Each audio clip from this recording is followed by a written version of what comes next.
It's 31st July 2023, the last month before the elections. What do I care about the elections? I am not part of the elections.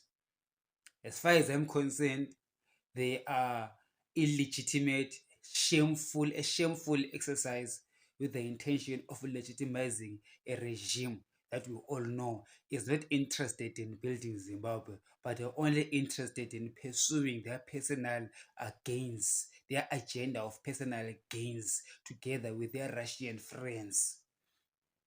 And Ipapo Nelson Chamisa is aiding Mnangagwa by participating in these elections, which he was not supposed to participate in, because participating in them legitimizes the election results. It is going to rig, everybody knows it. And, when he rigs and he declares himself the winner, there is nothing that the Zimbabweans can do that is peaceful. Okay? Because as far as the law is concerned, the the corrupt judges, okay, that obviously are paid by Idim Nangagwa to pass judgments that favors ZANU-PF, will obviously say Mnangagwa is the winner. And what are you Zimbabweans going to do? Because Chamisa Wenyu has been here in the same place before. And what did he do? He got to be afraid and did nothing and allowed it to reign for 5 more years. It's going to happen again. And you Zimbabweans all know it. And you keep on saying chete chete when you know that you know very well that your chete chete boy will not deliver. Okay. My name is Ngubani Zondo. Mr. Itim Nangakwa. Here's the deal, sir. You are saved. I am saving you both spiritual papers and physical papers. I am taking you to the spiritual court of law for Jehovah to decide on your fate. And I am leading a garrison of young men and women who are well able and intending to remove you from power, say. What your constitution say, what your illegal constitution and your illegal rules that you create as part of your lawfare for the purposes of making it illegal for us to take over power to build our own country, I deem it unnecessary for me and my youth to follow anymore. Do whatever it is that is in your heart, say. What you want to do with this message, do whatever it is that is in your heart. We as Zimbabweans, as young Zimbabweans, are going to take over the country. We're going to build our country ourselves. It is a Chamisa Nabasanazo because the Chamisa Mfana Wako, when you, ED, and Chamisa are put you both in the same boat because Chamisa is thinking that you are crazy. He thinks that you are fools. Chamisa, you can fool these are the triple C people that follow you, but you cannot fool me and the progressives that want to build Zimbabwe. We know very well that you are just an actor in this pretense that there is democracy. You legitimize this appearance of democracy when there is no democracy. I wouldn't have minded if Chamisa was participating in it, provided that he said to E.T., okay, Mr. E.T., build the country, therefore. I will pretend that I'm opposing you. I will let you rig elections. Then you lead Zimbabwe, but build Zimbabwe. What we're getting here is that it is not building the country. Chamisa is eating gold mafia money with them. They are going to declare themselves winners, and there will be no schools built. There will be no roads built. There will be no rehabilitation of anything. That's the continuation of resource extraction. Because of that, Itim Nangakwa, I have decided to take you out of power. I have crossed over the Rubicon, and I am going to ensure that you are out of power. Do whatever it is that comes into your heart, whatever it is that your snake, shonga wako, what it tells you to do what it does. It tells you. For I also am going to do that which my father tells me to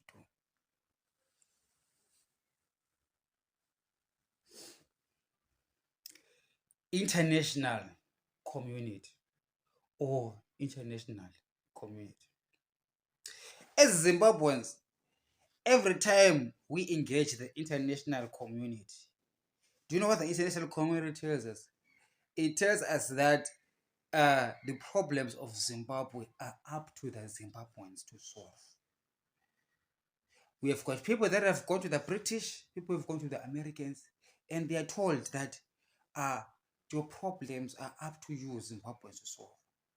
How in the hell, international community, do you expect people who do not have military weapons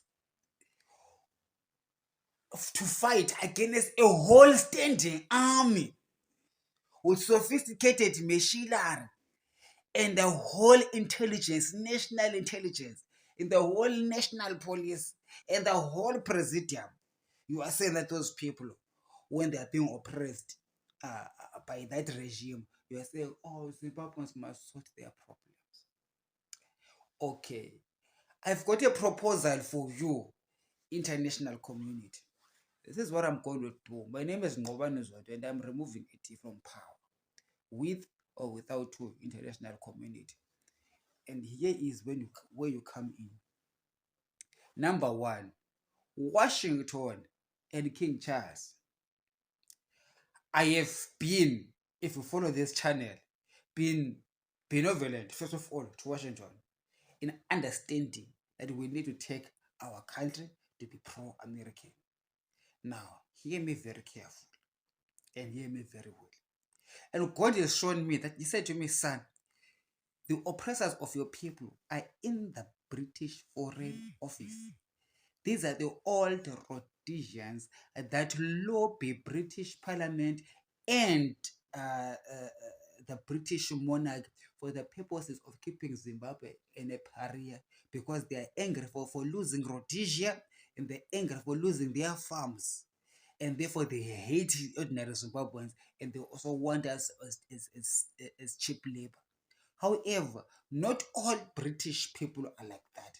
So in the last 40 or 50 years, it is the British that hate Zimbabweans that have been listened to by the British monarch and the British parliament. But the British uh, that love us have got a chance and opportunity to do something that I'm going to tell you about. Same applies to Washington. There is senators in Washington that have been pushing an agenda of keeping Zimbabwe a pariah. Some of them are actually involved in money laundering with ET. They actually ET is friends. Okay, that's what the Lord revealed to me.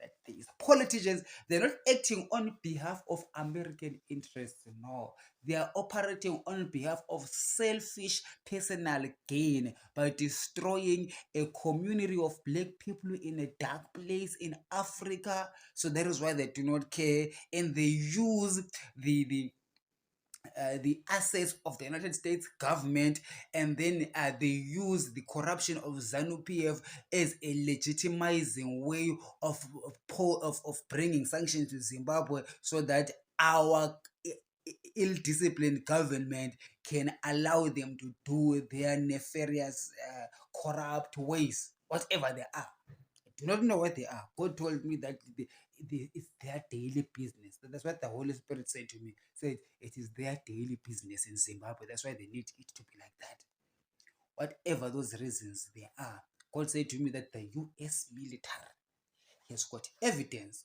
on all of those politicians in Washington whom God will expose and destroy.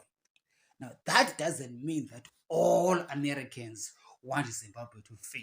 That doesn't mean that all politicians, or that doesn't even mean that the US military is against Zimbabwe. It just means that there is some military personnel, some Democrats and Republicans who are corrupt and are willing to see people in Africa suffer, but not anymore, because the God that we worship is greater than the demons that you worship. Mr. Dambi, holy is the Lord. Here's my proposition to you, Washington. Is the last offer on the table. Washington, secure me an ED Mnangagwa exit. If that is a difficult task, or rather you are unwilling to do that, I'm going to turn to Uncle Xi. Uncle Xi in China, if he is willing to secure an Idim Nangagwa exit and help me and my young people to take over power, I will help China to take over the world. They will be the next superpower. Or it's up to you, gentlemen in Washington. It is up to you. I'm not playing, I'm not bluffing. Test me on this one. Test me and the Lord on this one. If you do not secure us the exit of your stooge that you put in power, that you call Idim Nangako, I will ask Xi Jinping to help me. And if Xi Jinping helps me, there goes the glory of Washington. China will be the next global superpower. For I will open the glory of Africa to the Chinese. For God has delivered Africa to me. So if the Washington policymakers are very clever, they will see to it that they deliver this message to the rightful people in authority to ensure that a transition, a holy transition, takes place in Zimbabwe. Did you hear what I said? A holy transition. I am not advocating for war in my country. I'm not advocating for the US military complex to profit by selling weapons of mass destruction or weapons of whatever destruction to my people to arm two sides in my country so that we can have a civil war. No. I said a holy transition. You know what that means. Minimal or no loss of life at all. There is no need for a loss of life because we can. The United States has got enough arsenal to force a change of government without the use of excessive military force, without the use of things that will start a war. You have got access to Idim Nangagwa's banking records all over the world. Your banking system has got all the billions that the ZANU-PF regime is banking in. Use that as leverage for me, and I will honor you and thank you when I take over power. And China will not be able to overtake the United States, and you will have averted a danger of losing superpower position. For if Washington partners with me and I take Washington into the rest of Africa, then you are well positioned to preserve your global superpower status. Failure to that, I'm not bluffing, gentlemen. I will give it to China any given time of day. Whoever comes first to help the Zimbabwean youth, to help me and the Zimbabwean young people to create, form a government that follows the rule of law and adheres to international norms and standards of good government, human rights, respecting human rights, and joining the global free world order. That country is going to be the next superpower, or will retain its superpower position if it is the United States. If, however, you think I am a joke, ignore me. Perhaps the French will see sense in what I am saying. Perhaps even she will see sense in what I'm saying. Belt and Road Initiative. China is serious about taking over the world. China is serious about the competitive nature that they have against the United States. Xi Jinping, my uncle, if you secure for me an Idim Nangakwa exit, I will reward you handsomely. China will not be forgotten in Africa. I will ensure that you are powerful and no one will be able to stop you. But if China also thinks me and my father are a joke, and Japan picks up the wind that Africa is up for grabs, well, gentlemen, Japan is the next superpower of the world. For whoever partners with the glory of God will be the next superpower. Now, if all of you decide that you are a joke, well, then I am going to be the next superpower. And I will not tell you how I'm going to do it. It's next level geopolitical play. For now, let's keep things simple like this. Remove ED from power. Force his hand. Touch him where he believes he is untouchable. Touch his money. Freeze it, whatever. Destroy it. I don't care what you do, as long as he will come to a place where he is on his knees and begging us. So, international community, you always come to us with this thing that says that we must sort our problems. Now I'm giving you an opportunity. This is how we are solving our problems, by using your leverage. And now I'm setting a race. It's a race between USA, UK, China, Japan, France, Germany, European Union. Whoever is willing to become a superpower, whoever is going to come to us first and deliver us a secure nation, is the one that's gonna go forward with us. Holy is God. Let me stop here for now. It's enough trouble for the day. God bless you. My name is Ngobani Zondo, and I intend to take over power from Itim Nangako by declaration of the Lord. Have a great day.